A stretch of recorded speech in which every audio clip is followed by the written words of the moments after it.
স্বাগতম তোমাদের আমার গল্পের জগতে।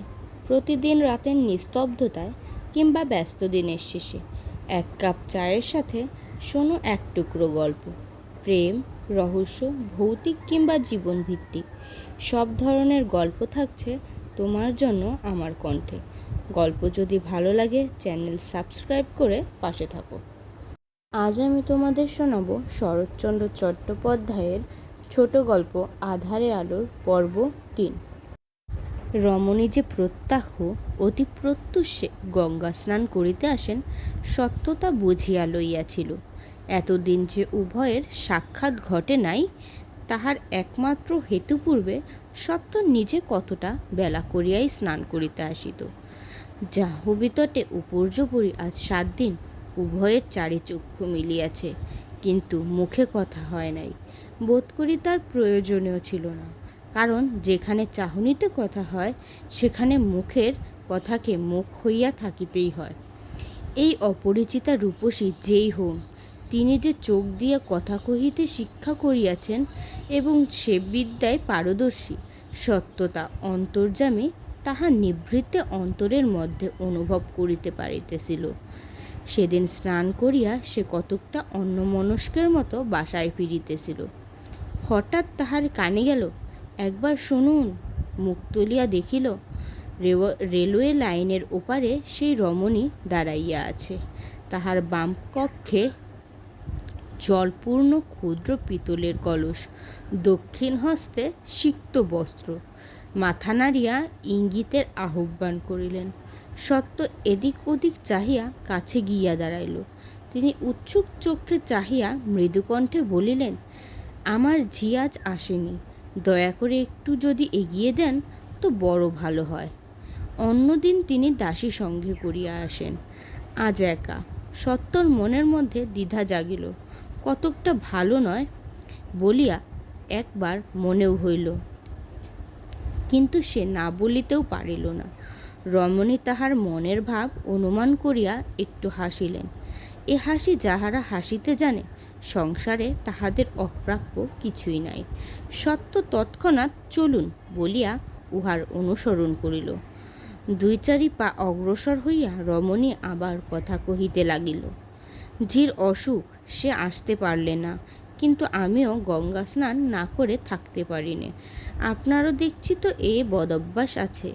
সত্য আস্তে আস্তে জবাব দিল, আজ্ঞে হ্যাঁ, আমিও প্রায় গঙ্গা স্নান করি। এখানে কোথায় আপনি থাকেন?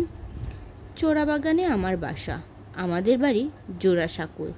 আপনি আমাকে পাথুরে ঘাটার মোড় পর্যন্ত এগিয়ে দিয়ে বড় রাস্তা হয়ে যাবেন, তাই যাব। বহুক্ষণ আর কোনো কথাবার্তা হইল না। চিতপুর রাস্তায় আসিয়া রমণী ফিরিয়া দাঁড়াইয়া আবার সেই হাসি হাসিয়া বলিলেন, কাছেই আমাদের বাড়ি, এবার যেতে পারবো। নমস্কার। নমস্কার বলিয়া সত্য ঘাড় গুজিয়া তাড়াতাড়ি চলিয়া গেল। সেদিন সমস্ত দিন ধরিয়া তাহার বুকের মধ্যে যে কি করিতে লাগিল সে কথা লিখিয়া জানার অসাধ্য। যৌবনে পঞ্চাশরের প্রথম পুষ্পবাণে আঘাত যাহাকে সহিতে হইয়াছে, শুধু তাহারই মনে পড়িবে, শুধু তিনিই বুঝিবে সেই দিন কি হইয়াছিল। সবাই বুঝিবে না। কি উন্মাদ নেশায় মাতিলে জল স্থল, আকাশ বাতাস সব রাঙা দেখায়। সমস্ত চৈতন্য কি করিয়া চেতনা হারায়। একখণ্ড প্রাণহীন চুম্বক শলাকার মতো শুধু সেই একদিকে ঝুঁকিয়া পড়িবার জন্যই অনুক্ষণ উন্মুক্ত হইয়া থাকে। পরদিন সকালে সত্য জাগিয়া উঠিয়া দেখিল রোদ উঠিয়াছে। একটা ব্যথার তরঙ্গ তাহার কণ্ঠ পর্যন্ত আলোড়িত করিয়া গড়াইয়া গেল। সে নিশ্চিত বুঝিল আজিকার দিনটা একেবারে ব্যর্থ হইয়া গিয়াছে। চাকরটার সম্মুখ দিয়া যাইতেছিল, তাহাকে ভয়ঙ্কর ধমক দিয়া কহিল, হারামজাদা, এত বেলা হয়েছে, তুলে দিতে পারিসনি? যা, তোর ১ টাকা জরিমানা।